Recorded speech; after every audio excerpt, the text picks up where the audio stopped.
Bonjour, c'est Marion qui vous parle et bienvenue sur Procrastinawat, la chaîne qui vous livre des outils concrets afin de mieux déjouer la procrastination. Je vous aide à clarifier vos priorités pour atteindre vos objectifs, à mieux utiliser votre temps, à reprendre le contrôle de votre vie sans plus procrastiner. Ne plus être spectateur mais acteur de sa vie, ça fait un peu cliché, je sais, mais c'est par ici que ça se passe. Allez, c'est parti pour la vidéo du jour. Le sujet d'aujourd'hui devrait passionner les foules, nous allons parler de motivation. Nous allons voir ensemble quels sont les différents types de motivation et quel est le meilleur levier pour rester motivé sur le long terme. Alors la motivation, elle peut vous manquer à différents stades en fait de votre démarche. Ça peut être au début, au démarrage, ça peut être sur le long terme, ça peut être pour aboutir. C'est souvent au moment de vous lancer dans un nouveau projet que vous procrastinez. Alors parfois parce que vous êtes désemparé face à l'ampleur de la tâche à réaliser, d'autres fois parce que vous succombez aux distractions qui s'imposent sur votre chemin, et bien souvent parce que vous ne savez pas par quoi et par où commencer. Si vous vous reconnaissez dans cette description, afin de vous aider dans cette phase très particulière de démarrage, j'ai créé un bundle, un pack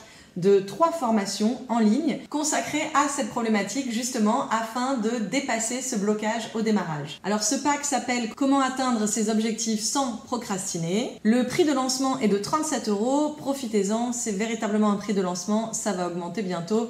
Je mets les liens par ici, vous trouverez toutes les informations. Alors concernant la motivation, dès lors qu'on a des objectifs, des envies, des rêves, qu'on a envie d'atteindre des choses, il est question de motivation nécessairement à un moment donné ou à un autre dans le processus. La motivation pour démarrer, la motivation pour continuer, la motivation pour aller jusqu'au bout. Alors bien entendu, la motivation ne fait pas tout le job, on est bien d'accord, mais sans motivation, il se passe rien non plus. Sans motivation, point de projet. Sans motivation, nous ne sortirions même pas du lit. Alors justement, qu'est-ce qui peut nous pousser à sortir du lit le matin? Qu'est-ce qui peut nous motiver suffisamment pour qu'on ait envie d'attaquer la journée? Comment fonctionnent les rouages de la motivation? Comment trouver de la motivation? Mais surtout, comment rester motivé sur le long terme? Voilà tous les sujets que je vais aborder avec vous aujourd'hui dans cet épisode. Alors pour agir, évidemment, il ne suffit pas d'échafauder des projets dans sa tête, des missions, des tâches, d'y penser, d'y réfléchir.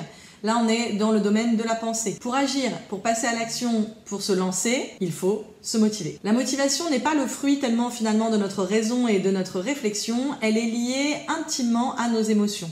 Comme tout le reste de ce que j'aborde d'ailleurs ici. Les émotions telles que la joie, la peur, la colère peuvent être des sources de motivation, pour le meilleur et pour le pire. Par exemple, la colère peut nous pousser à agir pour modifier une situation désagréable. À l'autre bout du spectre des émotions, la joie nous donne envie d'avancer, c'est une motivation au sens noble du terme, elle nous pousse à prendre des initiatives, à sortir de notre zone de confort. Mais attention, vous me voyez venir, bien évidemment, toutes les émotions ne se valent pas comme source de motivation. La colère, par exemple, peut s'avérer épuisante à long terme. Au contraire, la joie nous permet de gagner confiance en nous.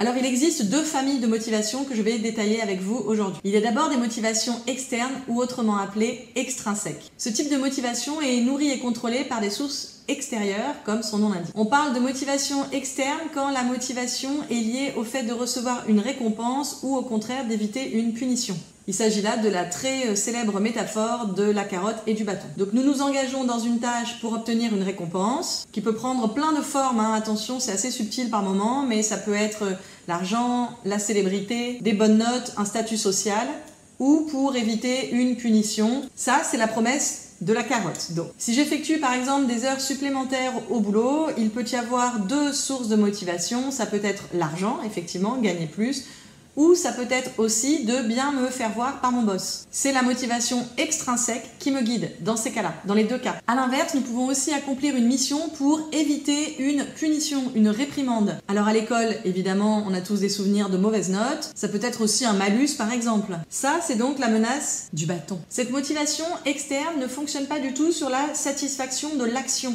Elle n'est pas du tout basée sur ce rouage-là. La satisfaction de l'action par elle-même et pour elle-même. Alors concernant la motivation extrinsèque, je voudrais apporter une petite nuance.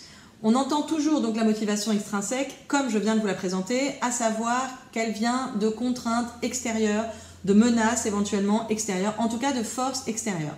Attention ici, petit bémol, elle peut venir de règles que nous avons totalement intériorisées. Donc elle peut être basée sur l'intériorisation de règles qui ne sont donc plus liées à une menace extérieure. On a intégré en fait la menace, tout seul comme des grands. C'est-à-dire que nous avons si bien intégré les principes de carotte et de bâton qu'en fait on se les agite tout seul sous le nez, sans avoir besoin de personne. Alors cette version est plus complexe à analyser parce qu'on peut avoir l'impression du coup que la motivation vient de nous.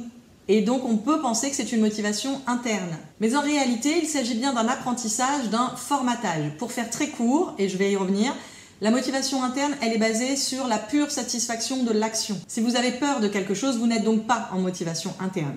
Vous êtes en motivation externe, peut-être intériorisée, selon par exemple des règles de bien et de mal que nous apprenons au cours de l'enfance et de l'adolescence. Dans ces cas-là, par exemple, ce sont les sentiments de culpabilité, de fierté, ou parfois il faut espérer de self-control, qui nous donnent cette motivation mais qui reste extérieure. Alors dans le domaine professionnel, les employeurs se concentrent très souvent sur ces facteurs de motivation extrinsèques, tels que les salaires, les avantages, les promotions, les bonus. Alors place à la deuxième forme de motivation dont je parlais plus tôt, la motivation interne, la motivation intrinsèque. Il s'agit cette fois des motivations qui proviennent de vous, selon ce qui vous plaît ou ce qui vous intéresse, sans chercher des récompenses ou des validations extérieures. La motivation intrinsèque, c'est celle qui vient de vous-même, de l'intérieur de vous uniquement. Elle est donc spontanée, désintéressée et sans calcul. C'est quand vous accomplissez quelque chose sans rien attendre en retour que la satisfaction d'avoir accompli cette tâche. Vous n'attendez rien d'autre que le plaisir que cela vous procure. La fierté, la satisfaction et le plaisir sont les moteurs de cette motivation. Vous appréciez de réaliser une mission, une tâche, une activité parce que vous la percevez comme une opportunité d'essayer, d'apprendre, de vous dépasser. La motivation intrinsèque repose sur 3 piliers, 3 besoins psychologiques de base. Le sens, le pourquoi. Pourquoi est-ce que vous accomplissez cette tâche? Il y a l'idée là que la tâche doit s'inscrire dans un projet plus global de vie. Par exemple, passer son permis de conduire pourrait s'inscrire dans un besoin plus global de liberté et d'autonomie. Point numéro 2, après le sens, la maîtrise. Le fait de développer des compétences, de progresser. Le fait d'être ou de devenir compétent dans un domaine. C'est un pilier de la motivation intrinsèque. Et enfin, dernier point, l'autonomie. Le fait d'être le maître à bord, le capitaine. De ne pas subir. C'est un pilier central de source de motivation. L'implication dans un projet, par exemple, est une conséquence, une finalité de cette autonomie. En reprenant le pouvoir grâce à la motivation intrinsèque, vous devenez autonome. L'autonomie entretient votre motivation intrinsèque. Cela s'alimente donc dans un cercle vertueux. Donc maintenant que j'ai exposé les 2 modes de fonctionnement de ces 2 types de motivation, je pense qu'à la question pourquoi favoriser au maximum la motivation interne, je pense que cette question, comme dirait l'autre, elle est vite répondue. La motivation interne ou intrinsèque, c'est la seule viable et fiable sur le long terme. Elle développe le plaisir et l'efficacité. De plus, en réalité, comme je l'ai déjà évoqué tout à l'heure, la motivation extrinsèque ne fonctionne que, au final, sur des tâches répétitives et sans créativité sur le long terme. La motivation interne vous permet de ne pas être dépendant des conditions extérieures sur lesquelles vous n'avez aucun contrôle, comme les récompenses ou les punitions par exemple. L'un des atouts majeurs donc de la motivation interne sur la motivation externe,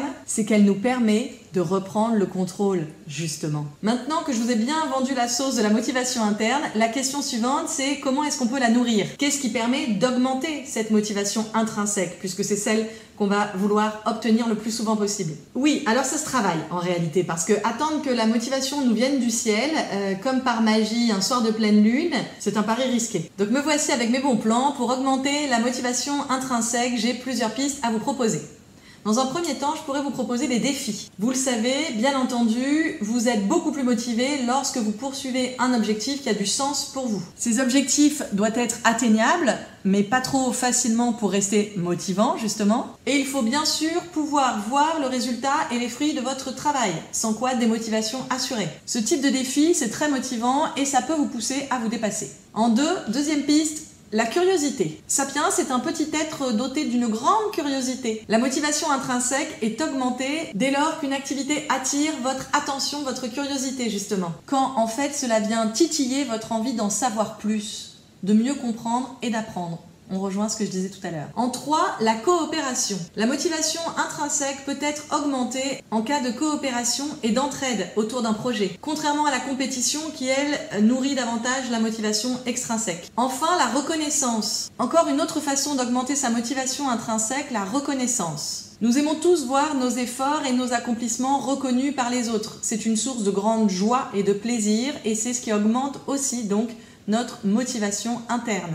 On ne le fait pas pour les autres, mais cette reconnaissance nourrit notre plaisir dans l'action. Enfin, une piste qui est assez facile à mettre en place et qui mériterait selon moi d'être beaucoup plus utilisée, l'engagement en public. Annoncez vos projets, posez des deadlines publics. Alors dans le monde virtuel, sur les réseaux sociaux par exemple, ou dans le monde réel directement auprès de vos proches. Fixez des échéances en vous engageant auprès des autres. Imaginons que vous ayez envie d'écrire un livre. Prenez par exemple un engagement où vous allez dire au monde que vous allez écrire 3 pages par semaine. Engagez-vous. Pour ceux et celles qui persistent à croire qu'un peu de pression est bon pour avancer, c'est un biais intéressant.